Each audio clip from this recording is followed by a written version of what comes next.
while I was lying in a hospital bed, crippled, broke, abandoned. The man I once trusted with my future vanished with every cent he owed me. But when I could walk again, didn't come for repayment. I came for everything he ever worked for. If you've ever felt the sting of betrayal by someone you trusted like family, then this story is for you. Hit that like button, subscribe for more true revenge stories, and tell us in the comments, what would you have done in my shoes? Where do I begin? Maybe with the crash 2008. When the world burned and I watched my future dissolve in the smoke, I was fresh out of high school, a certified computer technician, and back then, tech was the golden ticket. Companies courted us like we were lottery winners, offering scholarships, promising jobs. But when the market crashed, those promises were the first to disappear. College was off the table, had no family support, no fallback plan. What followed was a miserable carousel of jobs. Save a little, lose the job, burn through savings, repeat. For years, I drifted between hope and despair, always starting over. By my late 20s, I'd had enough. I needed out. I remembered my father. He was a welder. It's honest work. Rugged. Tangible. And just as I made that decision, the government launched a free training program for welders. It felt like fate giving me a second chance. After training, I was quickly hired by a small field welding company. And that's where I met the man I now call Rat Boss Derek. Derek wasn't just a boss back then. He was a mentor, a comrade, a man I came to see as family. He ran a tight-knit crew of 6. We traveled all over Europe welding in power plants, factories, refineries. The work was grueling sunup to sundown, 7 days a week, sometimes gone for over a month. But the bond we formed was powerful. We were brothers in sparks and steel. There was a moment early on that sealed my loyalty.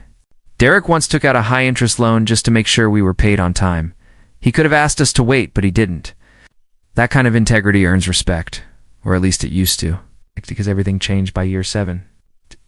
Derek himself wanted out of the grind, so he made me foreman, and he worked local jobs back home. He sent me new recruits as I needed them, but these weren't our kind of guys.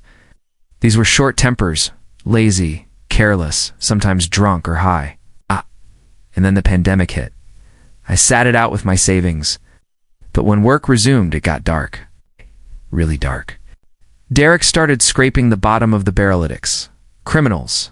Men who had no business near a welding torch. My job became chaos management. Fights, theft, arrests. One night, I was woken by a call from a client. One of my guys had been arrested for drunken, disorderly conduct and had no ID. Guess whose name was on the company card? Mine. After that nightmare, I went home and told Derek I was done. Done covering for degenerates. Done being lied to. Done. He gave me the look of a broken man. Claimed he was fighting with his wife, who coned the company over money. He owed me a year's worth of travel expenses, thousands, and promised he'd get it to me. He asked me to stay for just a few months on minimum wage while he rebuilt. I was a fool, I agreed. But I had one condition. I needed half of what he owed me by the end of September. I had house renovations lined up, contractors ready. He said no problem. That month came fast. Wages were late. Suspicion grew like rot. When I confronted him, he swore he had the money ready. But as I turned to leave, he gave me this grin, a cheap plastic grin, and I knew he was lying. That weekend, I got a message. He was traveling abroad to talk to a new client, the exact week he was supposed to pay me. My blood ran cold. This wasn't just a delay, it was a betrayal. After everything we'd been through, after the loyalty I'd shown him, he was going to vanish. I made up my mind. If that money wasn't in by the deadline, a formal resignation would be waiting for him when he got back. But then, life threw in one more twist. A week before the deadline, I slipped on a ramp, crushed my ankle, emergency surgery, weeks in the hospital, 6 months of recovery, gone. Just like that? You think Derek paid me? Absolutely not. He vanished. No wages, no sick leave, nothing. My mother had to use my savings to pay for the housework. I had nothing left but debt and painkillers. Worse, in our country, the government forwards sick leave funds to the employer, was supposed to pass it on to the worker. Guess what Derek did? Kept that money for himself too. I lay in that bed, broken, broke, betrayed, furious. And that fury, it forged my resolve. And that fury, it forged my resolve. When I could walk again, even if just dragging my foot behind me, I took every document I had, every invoice, every fake payslip, every email, and I turned it all in. Labor Inspectorate, Tax Office, Social Security, every agency I could think of. The caseworker at labor inspection nearly gasped. He broke half the labor laws in this country, she whispered, flipping through the files. What followed wasn't just justice. It was annihilation. His bank accounts, frozen, his licenses suspended, his ability to hire or travel, gone.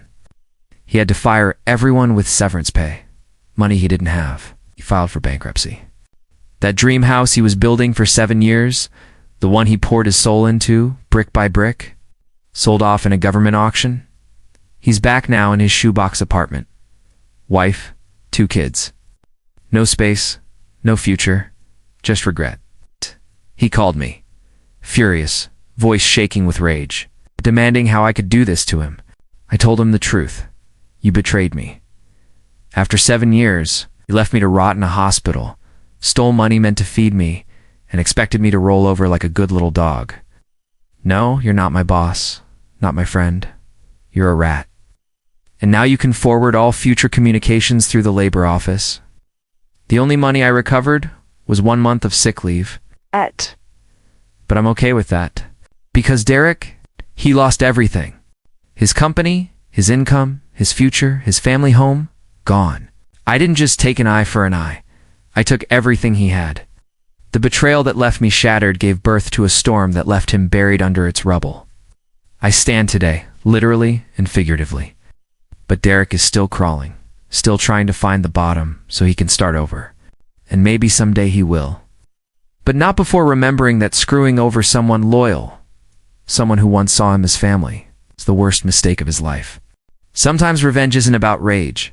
It's about balance. You don't always get back what you lost, but you make damn sure they pay their price. And sometimes, that's enough.